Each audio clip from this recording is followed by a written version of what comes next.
next, a new year and a new theme. Head and heart, one mind. Our theme for the month, the blueprint. I've started to open up the message in a different way. This started last year. And what I call a moment of gratitude. And it is really to move us all into a state of gratitude. Because being in a state of gratitude, it opens us up to receive. And I want us all to be open to receive. Not to receive the words that I am saying and speaking, but to receive the words of your own heart, your own understanding, so that it may become truth unto you. So, when we have a grateful heart, what we are essentially doing is we are giving ourselves the opportunity to be less engaged in thinking and more engaged in feeling. So, we direct our attention to our heart center, feeling the emotions of the heart, feeling love, feeling gratitude, feeling joy.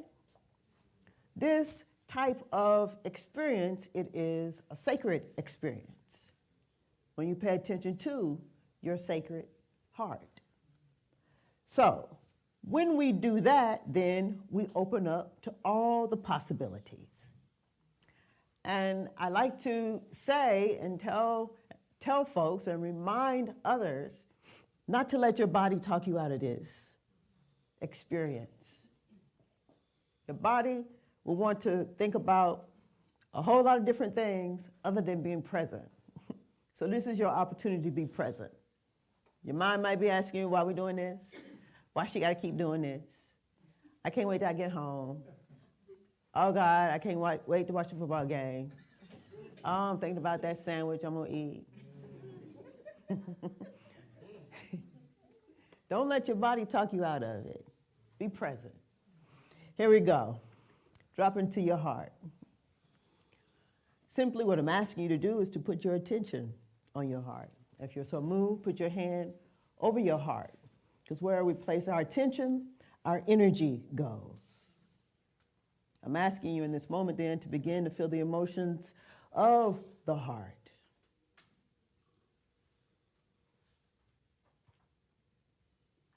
To feel love and to feel gratitude. To feel joy.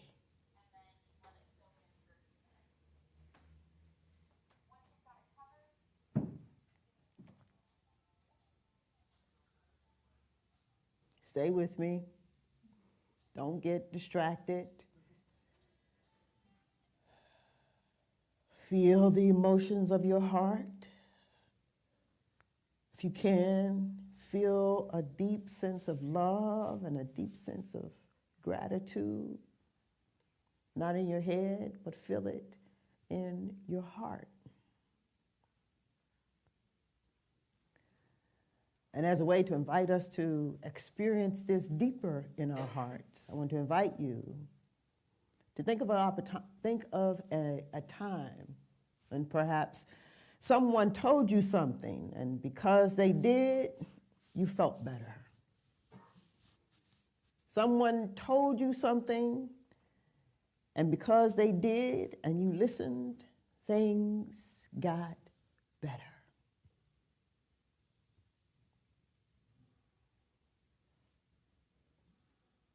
Be grateful for their sharing. Whatever it was, big or small, things got better. You felt better. Allow yourself just to be in a deep space of gratitude for them in their words. Perhaps it wasn't words, perhaps it was a smile.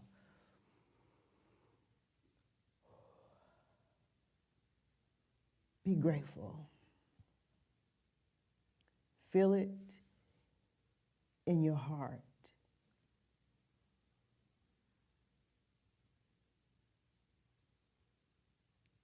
This gratitude, feel it even more in your heart.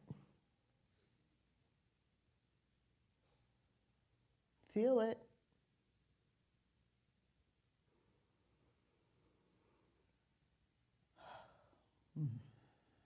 Slowly then, let us begin to bring our attention and our awareness back. Slowly come back. Feeling yourself supported in your seat and grounded by your feet. Bring your attention and your awareness back.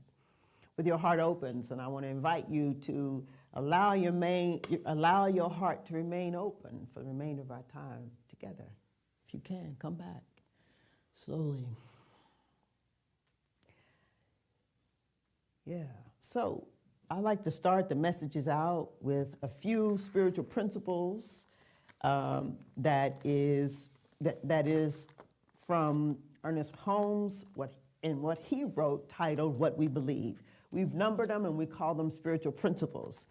You can get a copy of this by doing a search online for Ernest Holmes and What We Believe, or you can go to our website, get a copy of it, or join our mailing list and get a copy of it. But this morning we are working with spiritual principle number 1, and it states, we believe in God, the living spirit, almighty one, indestructible, absolute, and self-existent cause. We believe this one manifests itself in and through all creation, but is not absorbed by its creation.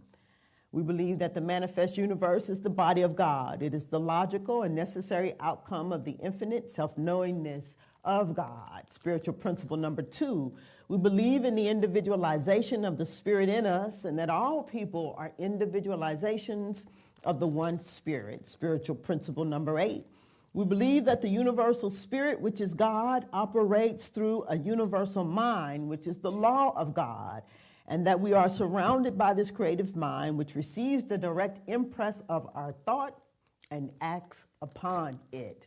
And finally, spiritual principle number 4, we believe that heaven is within us and that we experience it to the degree that we become conscious of it.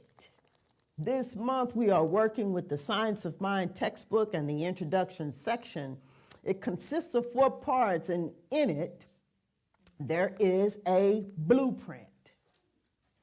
This blueprint, it tells us how to change the conditions of our life. This blueprint, it tells us how to change you. So I don't know when,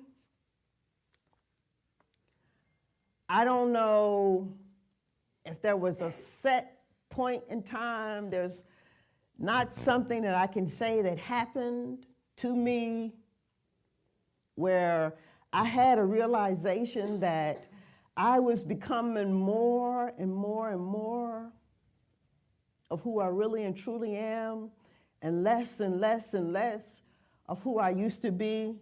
I don't know exactly when it happened, but I do know that I would go to work, and when there was a meeting, I would show up at the meeting earlier. Somehow the meditations, the prayers, the contemplations had taken hold of me, and I would show up at the meetings early and I would pray for the highest and the best. I don't know when that started in me, but it started in me. I don't know where, I don't know when. I don't know when this teaching started to take over me and change the conditions of my life. I don't know when, but suddenly I had the courage to leave a relationship that it was time for me to leave. I don't know where, I don't know when. I don't know. When suddenly I was filled with enough faith to stay when things got a little bit hard. I don't know where. I don't know when. I can't point to it. I don't know. I don't know when it happened. All I know is I was on an airplane headed to Tennessee, and my last 2 visits to Tennessee, which is where all my family lives, didn't go too good. And I was headed to Tennessee.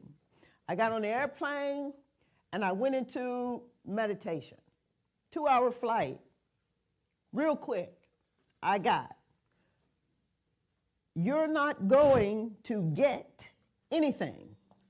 You're not going to Tennessee to get an apology. You're not going to Tennessee to get some sort of understanding. You're not going to Tennessee to try to get them. You're not going to get. You're going to give. I don't know when or where, but I can tell you that this stuff works. I can tell you. I got proof, proof, proof, proof, and more proof. So, in part one, what we find in the textbook is in substance that our minds are instruments of awareness. It is, in fact, what makes us divine. That our minds are instruments of awareness. And we are divine because we use our minds consciously to create, and we can use our mind unconsciously to create. Just as we have been created, we are creators. And so, this is true for all of us. As the reading suggested, there is no favorites. The way that life works, it is not picking and choosing, but that all that is available, it's available to all of us. When we become aware that our minds are tools of awareness and we use our minds. So we all have the capacity to think and to feel, all of us. And it is the sum total of what we think and what we feel that determines what we believe. And we know, as many others know, that it is done unto you then as you believe. And that's what makes our mind so divine. Your mind is divine. So you are divine. Our mind is an instrument of awareness, and we can think about then what we are thinking about. Wouldn't you agree with me? And we can start to become aware of the feelings that we are feeling in our body, because our mind is an instrument of awareness. Wouldn't you agree with me? And if we are not then who we desire to be, and if the conditions in our lives are not what we would like them to be, if we are broken and brokenhearted, the conditions in our lives, and we no longer desire to be broken, or brokenhearted, then in order to change, we have to become more aware of what we are thinking about and the feelings that's in our body. It requires a great deal of honesty to be present with what you are thinking about and the feelings in your body. A great deal of honesty. But if you will allow your mind, if you will use your mind as a tool of awareness, when you can identify it, then you can do something about it. But as long as you cannot identify it, you will continue to think the same way, creating the same life over and over and over and over and over again. It's like Groundhog's Day. Y'all know the movie, right? Okay. Yeah. So we have to change. We have to become more aware of what we are thinking about that's causing things to stay the same. Tell your neighbor, stop thinking like that. Tell your other neighbor, stop thinking like that. So our call then is to give our minds something new to think and to give our bodies something new to feel. Tell your neighbor, you got to give your mind something new to think. You got to give your body something new to feel. You got to give your mind something new to think, and you got to give your body something new to feel. And if it's new, then it's unknown. Wouldn't you agree? It's new. It's unknown. Listen, it's a mighty way to live our lives. A mighty way. Giving ourselves a new thought to think and a new feeling to feel. It's mighty. I want to read a little bit this morning from Ernest Holmes' book, Living the Science of Mind. I'm reading Zuma from page 312, 313, and 311 in no particular order, just to mess with you.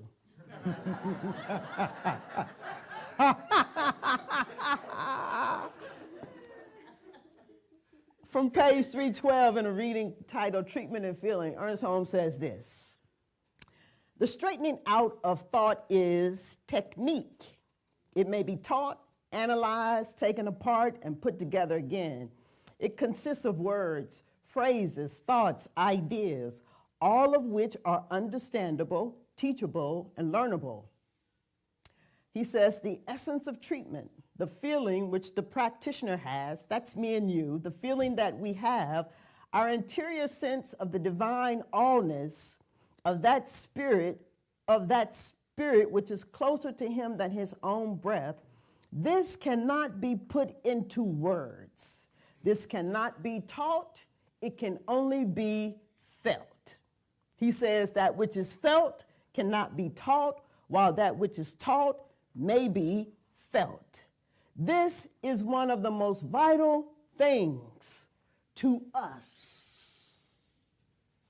Those of us who believe in this teaching, it's vital. On page 313, he says, what is it that must be felt in our practice, in our life? The feeling which is beyond words, statements, and phrases. It is the essence of life, the spirit of the thing from which the mind automatically draws an intellectual conclusion. He says this feeling results in words which are an activity of the feeling, the enforcement of the principle back of it, and this way the word becomes spirit and life. And on page 311 he says, feeling organized and directed is intelligent creation. So we want to organize and direct our feeling so we can have some intelligent creation rather than unintelligent, crazy, chaotic creation. Y'all with me? Yes.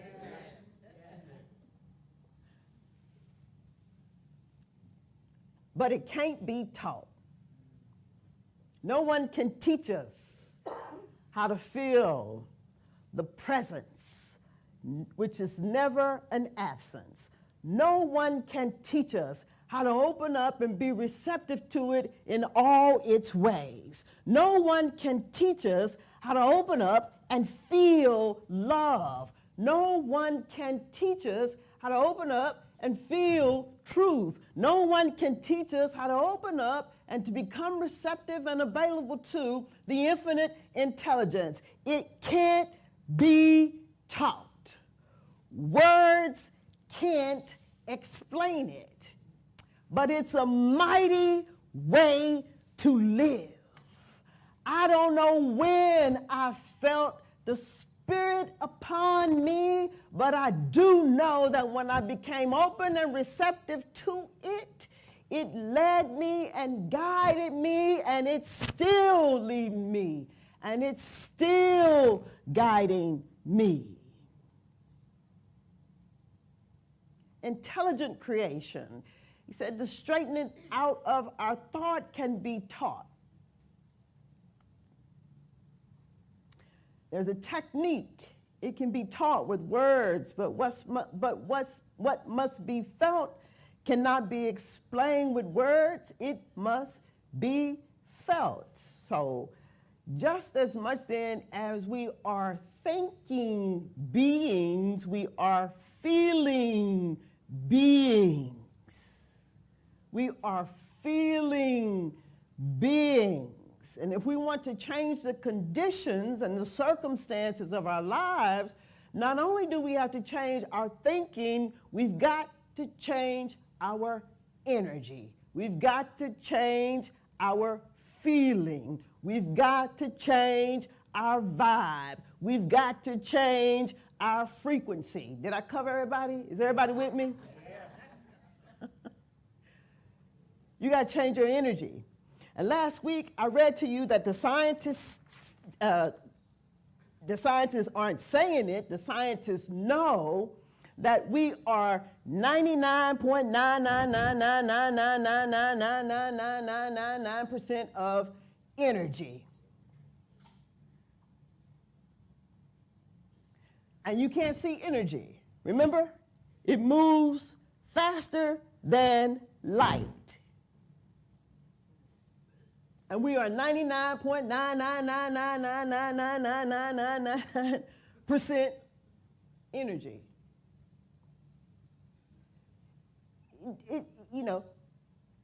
It can be described in many ways. But when we understand this and we use our instrument of awareness, our minds, to become aware of this energy, then we give ourselves the opportunity to feel this energy. And this is what we are attempting to change so that we can change our life. This energy is beyond words. It's hard to explain to people.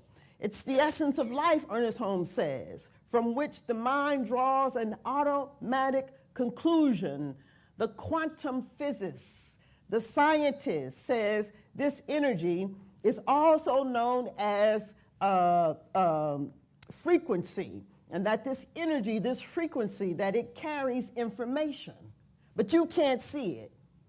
It's all around you. It's in you. It is you, but you can't see it. It's all around you. It's in you. It is you, but you can't see it. 99.999999999% of what you can't see. It's all around you. It's in you, but you can't see it. It's energy. All around you, within you, but you can't see it. Although it is you. Y'all with me? Okay. So they say this energy that it carries, that this energy called frequencies, it carries information. Ernest Holmes calls this information infinite intelligence. And in part 3 of the introduction section of the Science of Mind textbook,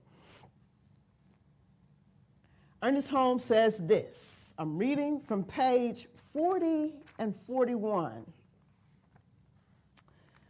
Ernest Holmes says, while it is true that we are immersed in an infinite intelligence, a mind that knows all things, it is also true that this intelligence can acquaint us with its ideas only as we are able and willing to receive them.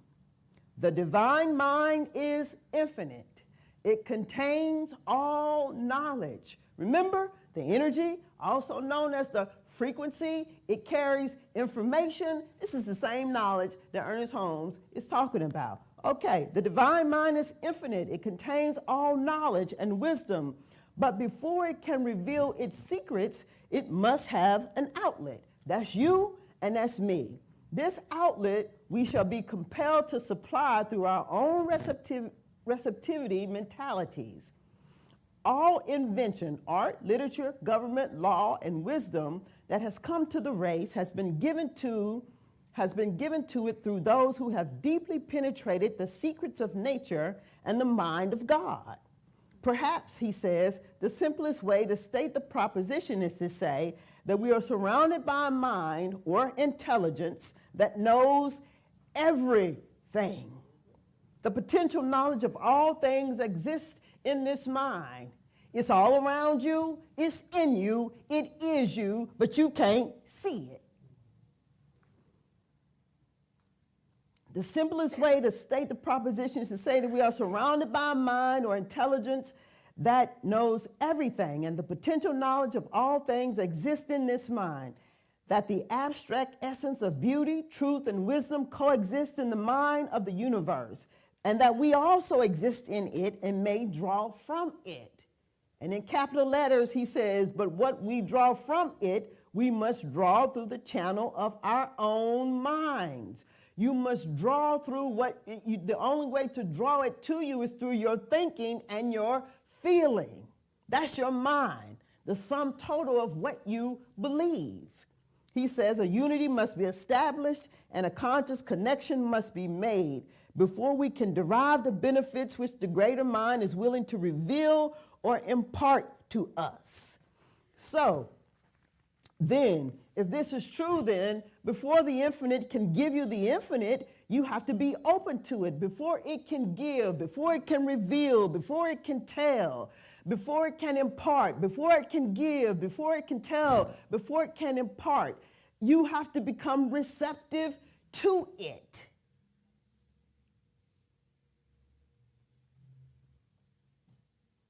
We must partake of its nature. We must become more of it and less of who we think we are. Remember, we are 99.9999999% energy. Nothing. Infinite. Nothing. Nothing. Vast. Space. Frequency with information all around us, in us. It is us, but we can't see it. So we want to become less and less and less and less and less of who we think we are, and more and more and more and more of who we really and truly are. The scientists might say something like this: we want to become less and less and less and less particle, and more and more and more and more wave. Less and less and less and less arms, legs, feet, head, and more and more and more and more heart.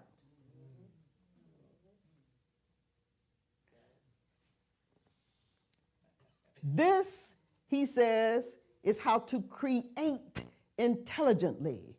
This, he said, is the work of a trained mind. And he says a trained mind is way more better than an untrained mind. Well, what's a trained mind? A trained mind knows how to become more and more and more and more of who we really and truly are, and less and less and less thinking, and less and less and less controlling, and less and less and less trying to manage things and manipulate things, and more and more and more open, and more and more and more free, less and less and less thinking, more and more and more heart. I don't know when it happened. I don't know when it happened. When I got to a point where I felt so free and safe that I could talk about the things in my life that pain me, and know and knew I was going to be all right. I don't know, but I know that it happens. And if it happened for me, it can happen for you. It's a mighty, mighty, mighty way to live, I know. Our minds are instruments of awareness, and we must learn how to trust our minds. We must learn how to trust our hearts. We must learn how to trust our minds. We must learn how to trust our hearts, because when we learn how to train our minds, we become receptive to the infinite. And when we become receptive to the infinite, it gives, it tells, it imparts, it reveals. Y'all with me? Yes. Ernest Holmes says we are surrounded by infinite intelligence. This infinite intelligence is infinite possibilities. This infinite intelligence is goodness itself. It's invisible. It's unknown. It's all around you. It's within you. It is you, but you can't see it. Joe Dispenza, he calls it the endless nothing. It's vast space. That's how it feels. It feels like vast space. You know what vastness feels like? Like it goes on and on and on and on and on and on and on. This vastness is in front of you. It's behind you. It's on both sides of you. It's far, it's wide, it's deep, it's infinite, it's vast. It can't be taught. I can't tell it to you with the words. I can only demonstrate my experience of it so that you might come to have your own experience of what this feeling feels like. But if you don't want to be broke, if you don't want to be broken, and if you don't want a broken heart, then you've got to learn how to feel God. But if you do want to stay broke, and you do want to stay broken, and you want to stay with a broken heart, don't worry about it. Keep on thinking the way you've been thinking, and keep on feeling the way you've been feeling. But this space, it's far, it's wide, it's deep, it's in front of you, it's behind you, it's on both sides of you, it's all around you. And so the longer we linger there then, in the vastness, in the space, in the infinite, the longer we linger there then, we become pure energy. The longer we linger there, the more receptive we become to it. I'm not going to ask you how often or how long you spend in your practices. I'm not going to ask you how often do you pray, how often do you meditate, how long do you do it, how often are you still, how often are you silent. We're trying to get to a place where we can feel. I'm not going to ask you that. But if it's not often, and it's not long enough, if it's not often, if it's not long enough, it can be very difficult to become receptive to it. If it's not often and if it's not long enough, you don't know what it really feels like. But the longer you linger there, the less and less and less you are disturbed by what's happening out there.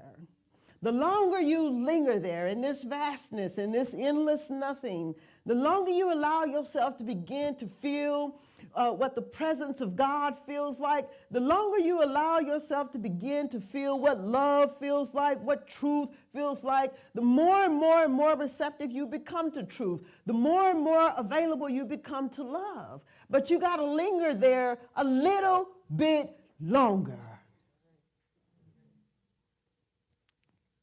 You got to stay with it a little bit longer. You got to make the decision whether you want your experience on this earth to be a heavenly experience or a hellish experience. You get to decide, and ain't it good that we get to choose? You get to decide. So,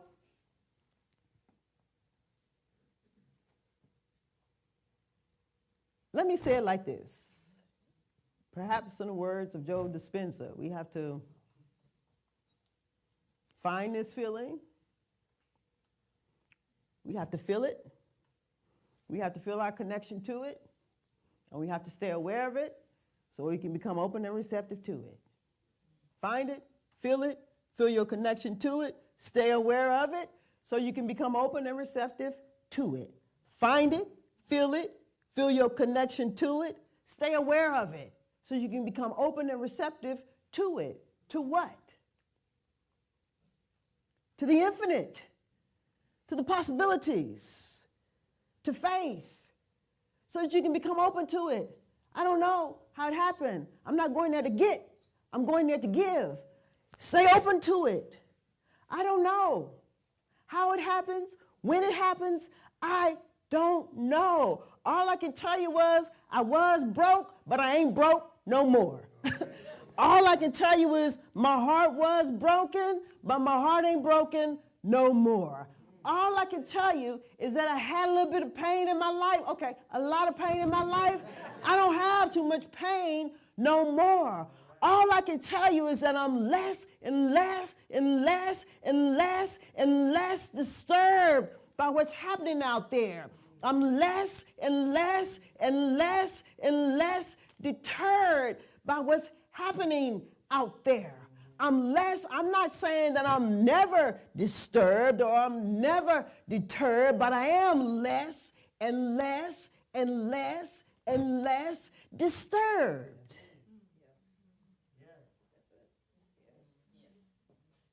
Less. I do get disturbed. And when I do get disturbed, I get right back into the nothingness. I become open and available to it. And it is a little bit more harder when I am disturbed, I will admit. But it hasn't failed me yet. I got a whole lot of proof. I don't know when it happened. I don't know when it happened, when people decided that they wanted to share thousands and thousands and thousands of dollars with me, when people would call me and say, check your bank account. I don't know when it happened. I don't know when it happened. I don't know when it happened that my mother was moved to say to me, I fell in love with you the first time I saw you. When I first laid my eyes on you. I don't know. All I can say is that it works.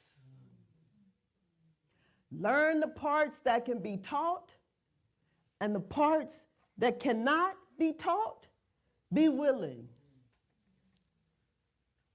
Be willing to feel.